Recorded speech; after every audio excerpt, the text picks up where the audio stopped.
Cup বেসন দিয়ে এতগুলো perfect বুনতে, এটা কিভাবে সম্ভব? যদি আপনাদের মেজারমেন্ট কাপটা সঠিক হয় এবং নিয়ম অনুযায়ী যদি সব কিছু পারফেক্ট হয় তবেই কিন্তু এটা সম্ভব। তো চলুন এই সুন্দর বুন্দে কিভাবে তৈরি করলাম 1 মিনিটে দেখে আসি। এটা কিন্তু আপনারাও পারবেন যদি একটুখানি রেসিপিটা এক নজরে দেখেন। আশা করি সবার ভালো লাগবে। আজকে আমরা বুন্দা বানাবো, তাই আমরা 1 বাটি বেসন নিয়েছি। তো এটা এখন চেলে নেব সুন্দর করে।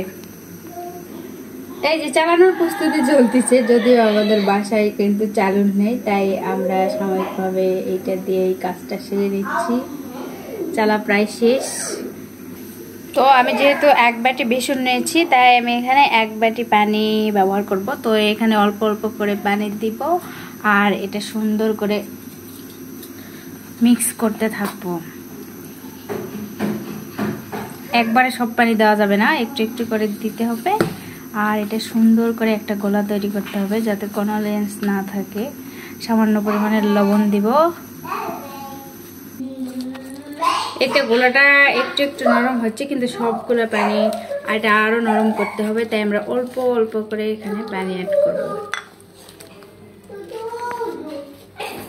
এখানে 1 বাটি বেসনে কিন্তু ফুল 1 বাটি পানি রাখলো। তো বাকি যেটুকু আছে সেটুকু দিয়ে আমরা সুন্দর একটা গোলা তৈরি করে নিব। এই তো আমরা এই পানি দিয়েই কিন্তু এটা কভার হয়ে যাচ্ছে, এক্সট্রা আর পানি নেওয়া লাগলো না। কি হয়েছে? কত অবজেকশন তোমার। আচ্ছা তুমি খেলা করো, আমি কাজ করতেছি, পরে শুনবো, ঠিক আছে? তুমি এখন খেলো। ওকে। অনেকটা সময় নিয়ে আর ধৈর্য নিয়ে এই গোলাটা তৈরি করতে হবে, এটা কিন্তু অনেক সময়ের ব্যাপার। তো এটা কিন্তু অনেকটা সময় ধরে এটা কিন্তু ইয়ে করা হয়েছে। তো গোলাটা আমার মনে হয় সঠিকভাবে হয়েছে, তাই এটা চেক করার জন্য 1 কাপ পানি নিয়েছি এখানে। তো এটা এখন দেখার পালা, যদি এটা ভেসে ওঠে তাহলে হবে, কিন্তু এটা তো ভেসে উঠলো না, তার মানে এখনো আরো আমাদের এটা সুন্দর করে তৈরি করতে হবে। এটা কিন্তু অনেক ধৈর্যের একটা কাজ। এই গোলাটা আপনি যত সুন্দর করে ফেটাতে পারবেন এটা কিন্তু তত ভালো হবে। তো আমার আরো হয়তো 5 মিনিট লাগবে।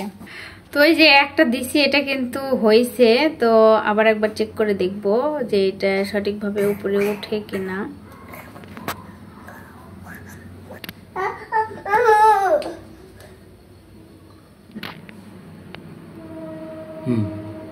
এই যে গোলাটা সুন্দরভাবে তৈরি হয়েছে, উপরে উঠে ভেসে উঠছে, তার মানে এখন আমাদের গোলাটা পারফেক্ট। সো এখন ভাজার পালা, লেটস গো। তো আমি এই বেসনের গোলা থেকে বাটিতে অল্প একটু ফুড কালার ইউজ করব। এই কালারটা দিলে আসলে অনেকটা ভালো লাগে আর বাচ্চারা অনেক পছন্দ করে, তাই এটা আমি সামান্য দিয়ে নিব।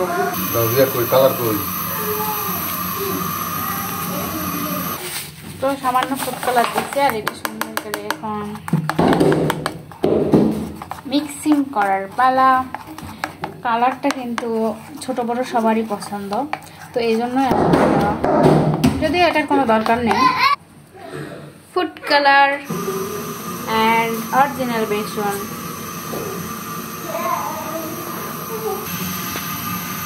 তেল একটু গরম হলেই এটা এখন আমরা দিয়ে দিব।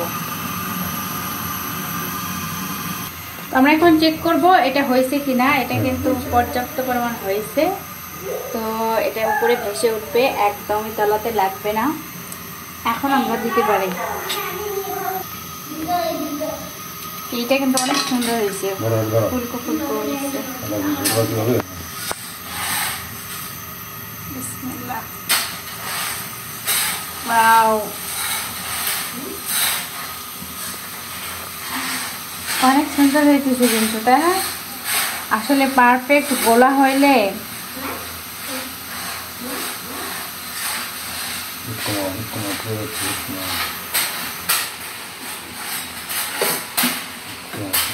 উইয়ে দাও ওটা।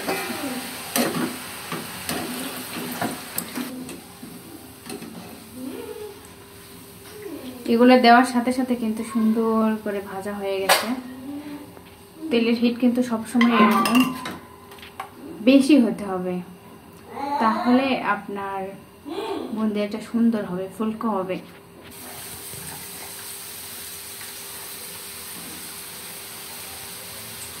এটা দেখতে কিন্তু অনেক ভালো লাগে।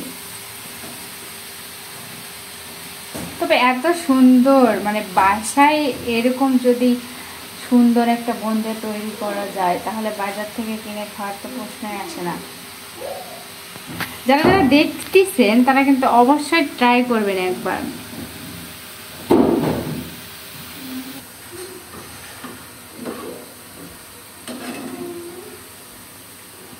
একদম পারফেক্ট।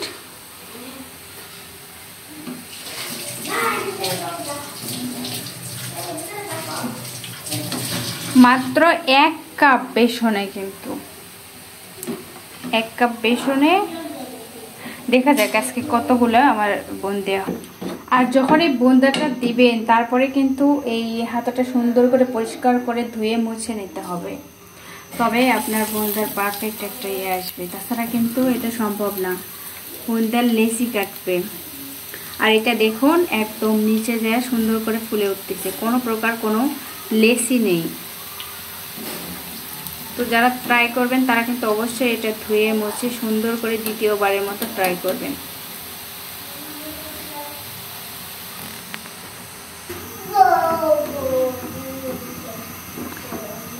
একদম পারফেক্ট বাদামি কালার হলে এটা সুন্দর করে উঠিয়ে নিতে হবে।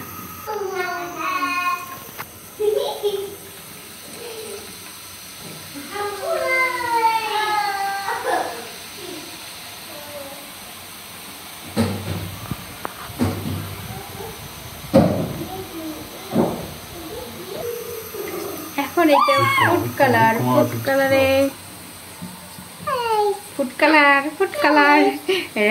অরেঞ্জ কালার, বুঝছো? এইটা অরেঞ্জ কালার গুলো অনেক সুন্দর লাগে।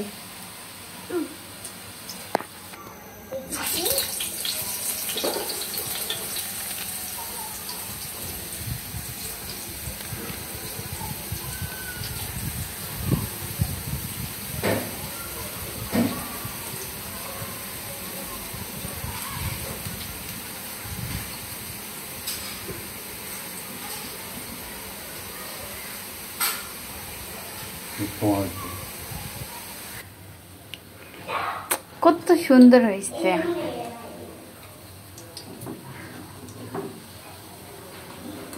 তবে আমি কিন্তু এইগুলা তেল থেকে ইয়ে করা পারি না, অনেক সময় লাগে।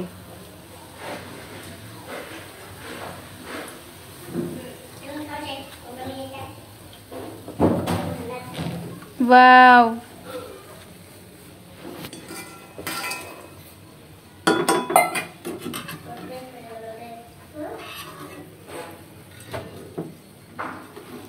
একবারে কি সবগুলো মাত্র 1 বাটি বেসনে এতগুলো বুন্দিয়া।